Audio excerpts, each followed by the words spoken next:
Sometimes you're tired. Sometimes you trained the day before. You didn't get enough sleep. You weren't able to roll out. You didn't get enough food. You're stressed out. Life has you down. You have a lot on your mind. The conditions are different. It's not your gym. You drove 2 hours to get there. These are all examples of perfectly logical explanations.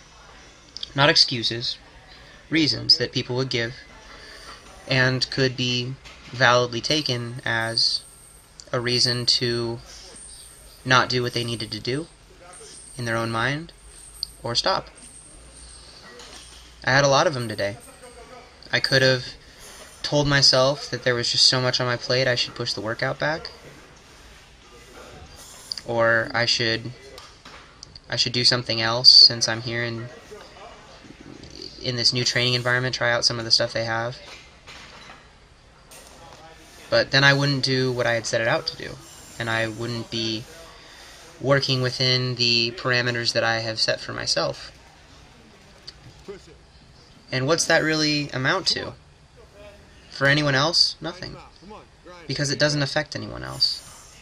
You can have perfectly good reasons for things to not be going the way you want them to. And they could be valid, and other people can say that that makes sense, and they totally agree with your decisions to not do something. But when you overcome those reasons, when you do it anyway, when you push yourself past what you feel like you're capable of, then you can accomplish things that surprise people, including yourself. If you always hold yourself only accountable to the other people around and their opinions of you, you're not going to go very far. You have to hold yourself accountable. You have to believe that the reason you're doing this is because you are doing everything you can to improve and get better and not take any shortcuts, even if you have good reasons to maybe not. And there are times when these perfectly logical explanations can add up to something where it's unsafe, or it's not ideal, or it's not optimal to do, and maybe a good decision, a wise decision would be to take the day off or to do something different.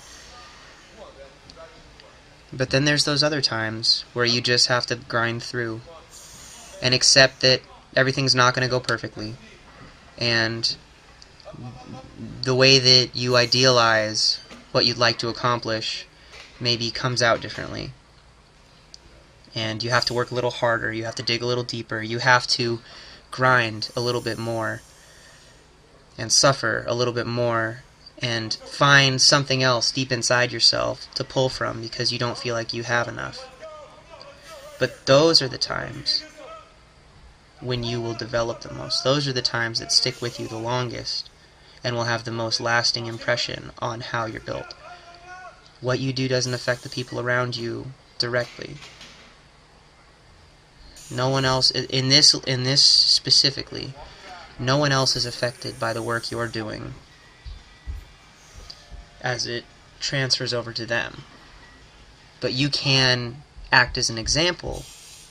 You can inspire. You can bring motivation to other people. That's a way you can affect them. But when it comes down to it, no one else gains or loses from my ability to perform this. No one else gets anything out of it. It's got to be about me. It's got to be about yourself. It's got to be about putting in the work, getting rid of your reasons, and just doing it.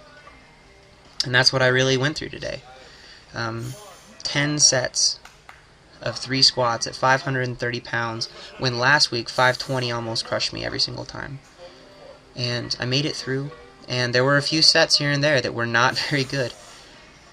Another perfectly logical explanation for that is that the bars at this gym, RAB Fitness, which was an amazing facility, it's a wonderful place, but they didn't have any knurling in the center of the bar, and so it had a tendency to roll down my back. For anybody who knows my squat form, you know that when the bar rolls down my back, my chest comes down farther. When your chest goes down, your hips shoot up, it's harder to hit depth, and you feel like you're going lower than you are. and it messes up your whole groove. That set right there is a good example of a time that I'm definitely not hitting the depth I want to. But you try to make the adjustments, and you try to get through it and make the difference. This is the 10th set. I've done 9 sets before this set, and there were quite a few of them that were not the way I wanted them to look, and they were hard. But on the 10th set, I managed to pull it out and hit 3 reps that were all to the depth that I wanted to. And that is a perfectly logical example of how you can overcome your circumstance and do more than you thought you should, or really than you had any right to do. Because when you put your mind to something, and you believe in your own capabilities, and you push yourself, you can accomplish more than you ever thought possible. After the squatting, I moved over and I did the bench pressing over here. I had my 3 sets of 5 at 305. And I gotta say, this bench was a little weird to get used to, but I absolutely loved it. Probably one of the softest pads that I feel like I've ever lifted on, which really benefits me as someone who has issues with leg drive, and I tend to have a hard time digging my back into the bench. But you can see how far my knees are below my hip joint, which is going to give me a very distinct advantage with my personal style of leg drive when it comes meet time. And I'm really excited for that, because this is the bench I believe that I will be lifting on for the meet, and things are going to go, because I believe that I'm going to put in the work in this next cycle, in the next part of the training, to get ready for that meet. So September 7th, here it goes. Part 1 is done. The base mesocycle is finished. I finished it out, and it was tough, and it was hard, and it was brutal, and it beat me up, but in the end, I made it through all the way, and I didn't die. So I look back on it with positivity, and I'm excited to see where everything's going in the future. So thank you guys for watching. If you enjoyed the video or got something, which I really hope you did, please leave a like rating or share it with your friends. If you're not subscribed, hit that button, come along, join the grind, and be a part of this brotherhood, sisterhood community that we're trying to create, where people just work on getting better at being themselves. So thanks again, grind on, brothers, and I will talk to you next time. Bye.